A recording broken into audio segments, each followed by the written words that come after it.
Halo kawan, ketemu lagi di channel kita jalan, tempat kita sharing digital memory seputar jalan-jalan ala kita. Kali ini kita ada di sekitar pantai selatan. Nah, ini salah satu wisata alam yang kita tunggu-tunggu untuk kunjungi. Sebetulnya malas kesini karena lumayan jauh dan kebayangnya sih sangat melelahkan. Tapi ternyata begitu sampai sini ingin balik lagi. Ini dia Green Canyon Pangandaran. Nah, untuk perjalanan ini sekitar 9 jam dari Bogor, lewat Bandung, Ciamis, lalu kota Banjar dan sampai di Pangandaran. Nah, ini tujuan utamanya kita menginap di Alur Villa. Nah, silakan cek untuk reviewnya Alur Villa Pangandaran ya, ini rekomen banget ya di daerah Pangandaran. Nah, destinasi wisata lainnya dekat Alur Villa ini yang jadi tujuan utama adalah Green Canyon. Nah, ini ikuti petunjuknya aja. Kalau perjalanan dari hotelnya ini hanya sekitar 40 menit atau 27 km aja. Nah, ini udah banyak petunjuk-petunjuknya. Nah, ini kalian langsung parkir dan ke pusat informasi. Jadi untuk retribusinya ini per orang cuma 10.000 dan bayar sewa perahu ya sekitar 175.000. Nah, tapi di sana itu banyak spot-spot wisata ya, spot untuk loncat dari ketinggian ataupun spot berenang. Itu setiap spotnya ini dikenakan biaya kembali atau sekitar 100.000 per spot pemberhentian. Jadi silakan kalian hitung-hitung disesuaikan dengan waktunya juga. Nah, ini sepanjang perjalanan ini memang bagus banget. Untungnya kita pas nggak hujan ya, pas agak kering kemarau, jadi airnya ini bagus, warnanya hijau. Berbeda dengan sebelumnya kita pernah kesini ini airnya coklat karena memang lagi hujan. Jadi beruntung sekali, cuacanya sangat mendukung dan kita sampai di sini sekitar jam 9 pagi, jadi masih sepi banget. Pas kita pulang sekitar jam 1-an itu suasananya udah rame banget, jadi rekomen kesini datangnya agak pagian.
Nah, kira-kira di tengah perjalanan ini ada semacam rest area ya. Nanti kita pulangnya ke sini untuk jajan-jajan.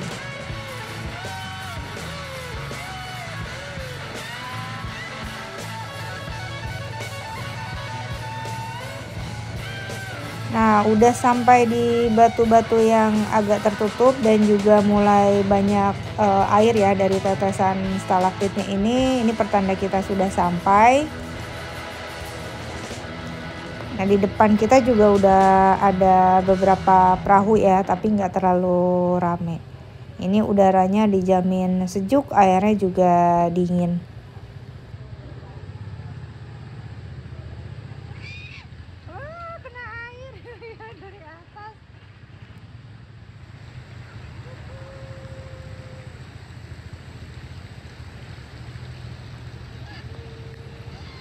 Nah, di depan ini yang ada air yak ini tempat pemberhentian kita. Nah, disinilah kita mulai berenang dan bertualang lebih jauh.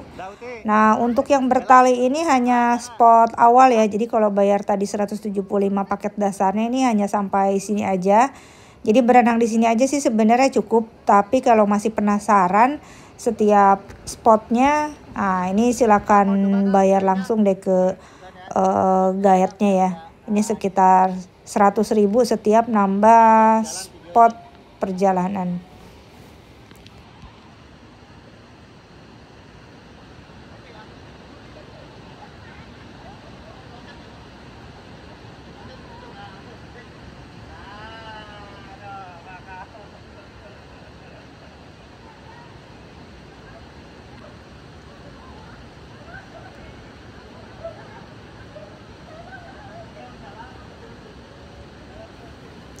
Nah, dari sini kita sebetulnya masih penasaran, jadi kita nambah satu trip lagi menuju Batu Payung. Nah, di sini kita bawa anak-anak dan orang tua ya.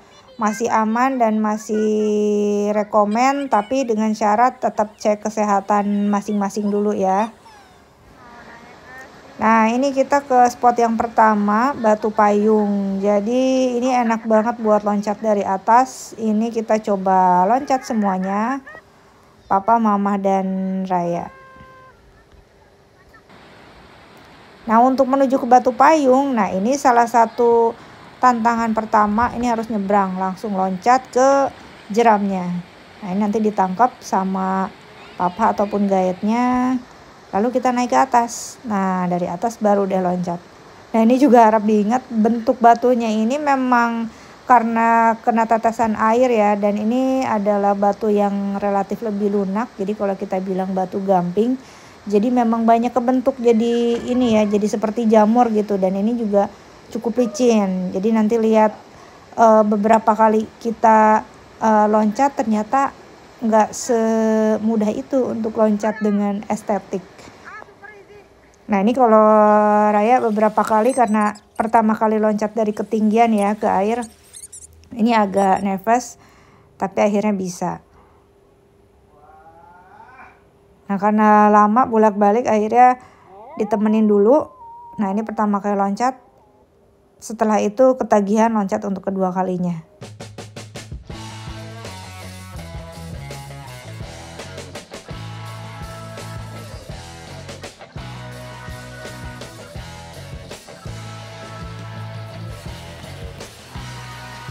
Nah, kalau ini gagal loncat estetik sebetulnya. Lupa kalau bentuk batunya ini dia agak menunjam ke bawah, jadi ternyata licin. Nah, akhirnya jadi merosot bukan loncat.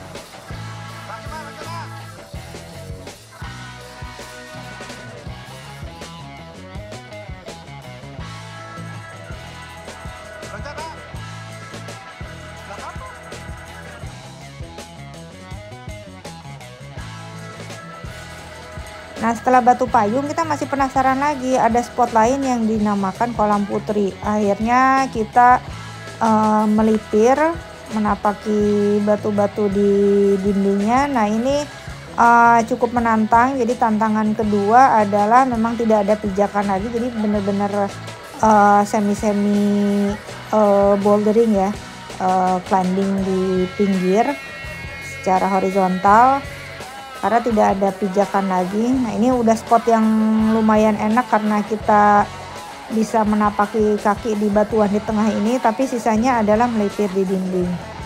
Nah, sampailah di Kolam Putri. Nah, Kolam Putri ini sebetulnya sisa batu yang agak menjorok di atas. Nah, sehingga dia membentuk kolam nih, kolam dangkal di atas. Untuk mencapai sini nih harus naik dulu sekitar 5 meteran ke atas ya. Anak-anak sih nunggu di bawah. Jadi hanya mama papa aja nih yang naik ke atas ke Kolam Putri.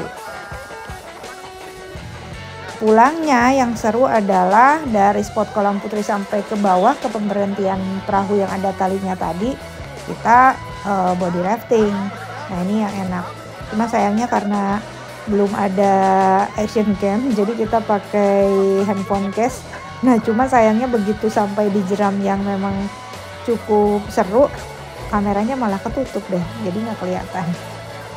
Nah ini kalau lihat stalaktit-stalaktitnya emang bagus banget ya, jadi ada tetesan air dari atas, ini sangat menyegarkan. Nah pulangnya karena kita ketemu dengan grup lain, ini ada satu perahu untuk membawa kita ke rest area ya, dibilangnya rest area. Jadi kayaknya sengaja nih Taman Wisata Palatar ini. Jadi kayaknya sengaja dibikin untuk wisatawan setelah bermain di Grand Canyon tadi. Nah ini dibawa ke sini di tengah-tengah. Jadi lokasi Taman Palatar ini ada di tengah-tengah perjalanan perahunya. Di sana kalian bisa jajan-jajan juga, banyak penjual lokal ya, gorengan dan sebagainya, minuman. Ini dari sana akhirnya kita pulang dan perjalanan selesai.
Nah ini dia foto-foto kita selama berpetualang di Grand Canyon Pangandaran.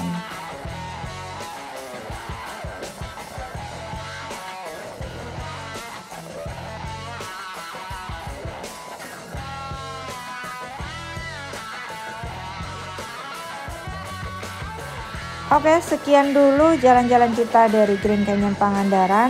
Sampai ketemu lagi di kita jalan selanjutnya. Happy traveling!